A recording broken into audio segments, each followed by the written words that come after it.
slowly but surely get Ole out? You just have to figure out who you're going to put in?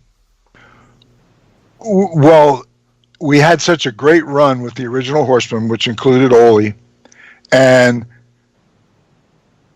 in true to life, it was a time when Ole's son was a senior in high school, and I think he was wrestling and playing football, and he was, I think, the quarterback. And so Friday nights were the home games for most of high school football, and so Ole wanted the time. He wanted, which he was certainly entitled to it, and I don't think anybody ever raised the idea that you mean you're choosing your own son against being with a Horseman.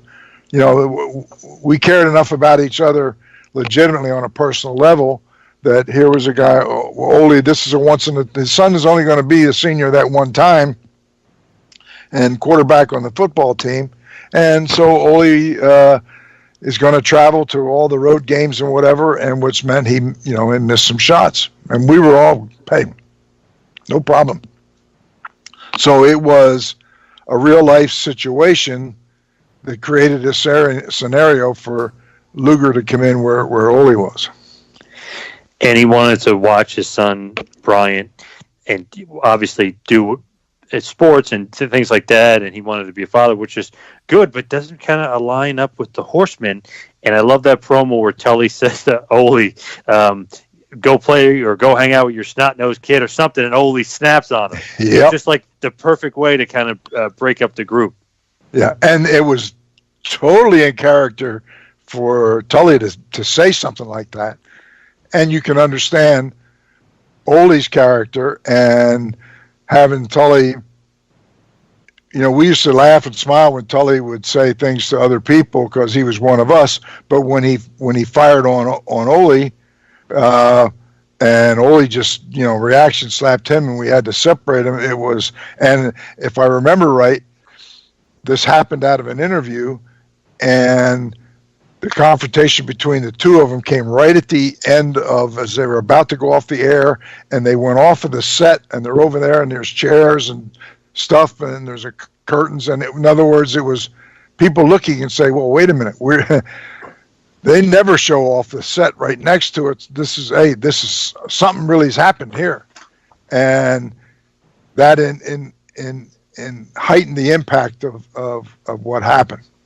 And so it ended up taking a real life situation, and what it did too was because Ole was a main eventer, whether he was a heel, babyface, it didn't matter. So that created the situation where now Ole was on the other side, teaming with Sting and with the Road Warriors and whatever, and so that gave that whole thing a whole fresh. It was like we were starting all over, and red hot with Ole. And it was so cool just the way it was done. You're right. It was such realism. It was something. Think about it, man. The way it was done, it was something that a lot of times the fans, if they watch every week, they can pick up on things and kind of anticipate that something is about to happen. And there's, you lose that surprise. You have the surprise factor with a lot of your fans, but there's a lot of your fan base that see the small things that I'm not surprised. I could see this coming. So the thing with Ole, they didn't see that one coming, and that gave it more impact. And as I think back on that time. Thank you for watching the Hannibal TV. Please like this video if you enjoyed it, and click the subscribe button to not miss any of our latest shoot interviews.